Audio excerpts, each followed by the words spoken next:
That's weird. Last time I remember something like this happening, it was when... Oh no. Oh no, no, no, no. No, no, no, no, no, no, no. We're back! Oh no. Here we go again.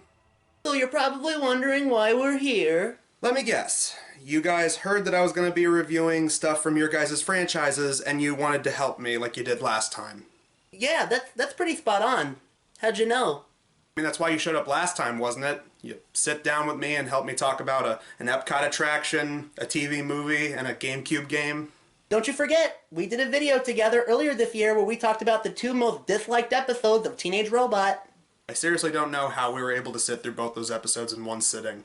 Yeah, but you haven't done any Powerpuff Girl videos this year, man. I mean, you did an Ed, Edd n Eddy video last time, but seriously, what the heck? No Powerpuff Girl videos? On top of that, you still haven't done that many Kim Possible videos. You guys ever considered the fact that, you know, I'm a little bit busy with the scheduled content that I have all throughout the year? That's exactly why we're here, to help you talk about this stuff. Alright, but please, promise me that we're not going to make this a yearly thing. Please? Okay, sure, deal. Good. So, what are we starting with? Well, to start you off on a good note, we'll have you talk about something good, and that is one of the Kim Possible video games. Alright then, Kim Possible video games. Let's talk about that. Seeing how Kim Possible was one of Disney Channel's biggest hits in the 2000s, they naturally made a ton of merchandise off of it, as I mentioned before at the beginning of my last KP review. But you'd probably be surprised how many games they were able to make out of this show. It's still not as many games as Powerpuff Girls. Yeah. Trust me, the next video's not gonna be on another Powerpuff Girls game. There were 3 games for the Game Boy Advance, 2 games on Nintendo DS, 2 computer games, and the subject for today's video, Kim Possible What's the Switch on the PS2. Unlike a lot of the other games that were made from this series, this game wasn't made by one of Disney's go-to game publishers like THQ. While it was still made in-house by Disney Interactive, it was made by a company called Artificial Mind and Movement, or as they're now called, Behavior Interactive. Even if the name isn't too familiar, they've had quite a few tie-in games. It seems like if it wasn't THQ or Activision, it seems like these guys would have gotten their hands on it. And considering the track record of tie-in games that I had to talk about all throughout this year alone, you can tell that I really hope this is good. Oh, don't worry about that, dude. This game is really good. I promise you that you'll like it. Oh god, I hope you're right. This is Kim Possible What's the Switch on the PlayStation 2. Now to get this out of the way, let's see how the graphics look.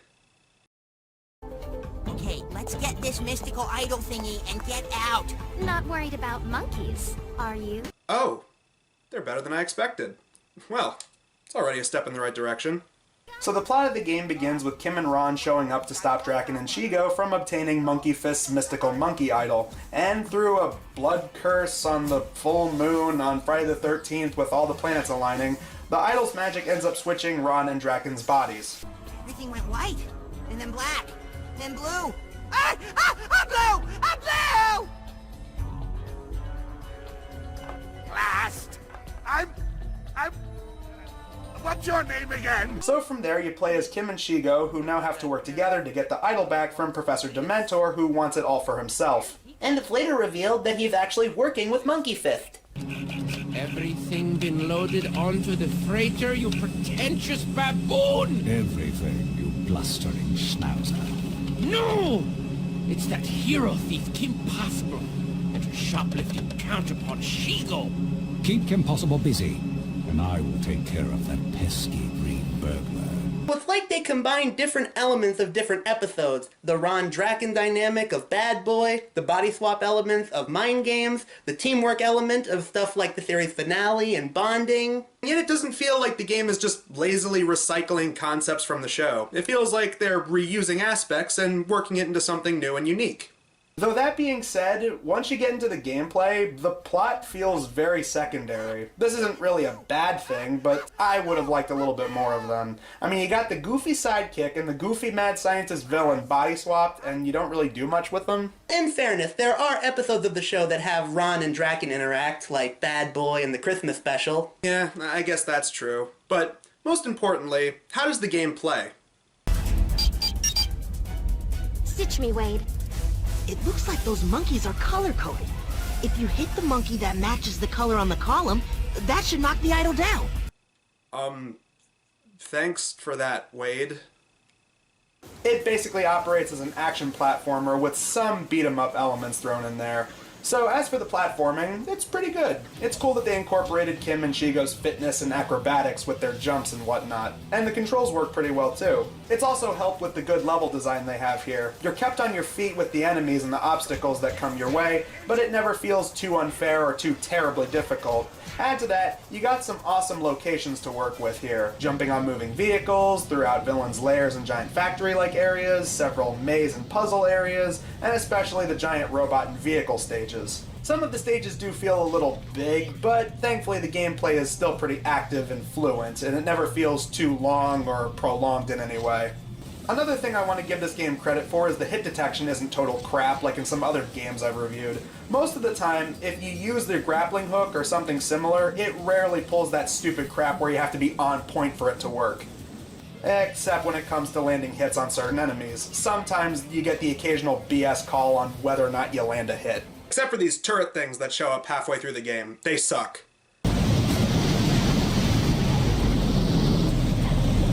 Seriously, these things are on point with their trajectory. On a lighter note, the game is pretty generous with its lives, which is nice. It never feels too cheap or makes it feel like you're just one step closer to dying too easily.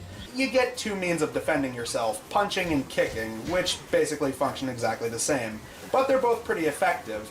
The best part of the combat is easily the combo moves like the uppercuts, the slide kicking, the dodging, downward smashing, and aerial kicking. I've seen a few reviews that said the enemies were too easy for them, but I thought they were alright.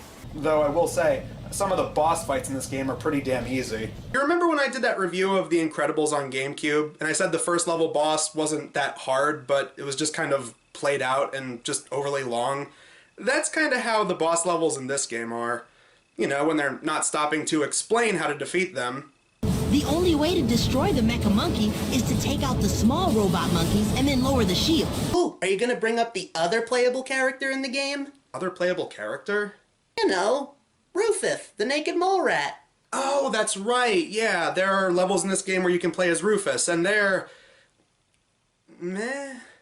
Yeah, these Rufus levels are kind of mediocre to me. I give them credit for incorporating Rufus into the game, but the controls get a little wonky in these parts, and it's kind of hard to describe. Like, for example, there are these areas where you have to flick a lever, so they have you jump up and down to try and get the lever to go down, but sometimes it misreads and they end up having Rufus jump up and cling to the ceiling when you don't want to do that. And sadly, there's a lot of these weird moments with the controls in a lot of Rufus's levels. Let's see, what else is there to talk about with this game? One of my favorite parts of the game, the costumes you can collect. Oh yeah, that's right. Like a lot of early 2000s games, there's collectibles you can get in this game, and in this case, it's different outfits for the characters.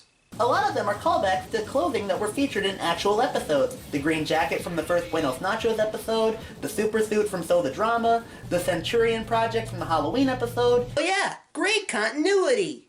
And as for how the game ends, if it wasn't obvious, the game's final stage has us go to Tokyo. I feel it is appropriate to point out that Tokyo was also featured in several episodes of Teenage Robot, as well as Powerpuff Girls. As it seems, Monkey Fist is unleashing a giant mecha monkey on the city. You activate a self-destruct on the thing, catch Monkey Fist, and switch Ron and Drakken back to normal. Aha! Dr. Drakken is back! Booyah! Thanks for the fun and games. Games, yes. Fun, not so much. So that was Kim Possible What's the Switch on PlayStation 2, and it's pretty good. The graphics are pretty good for PS2, and I give it credit for actually doing a decent job transferring 2D characters into 3D surprisingly well. The platforming in this game was the perfect level of difficult for a teen and young adult audience. Not too difficult, but certainly far from too easy.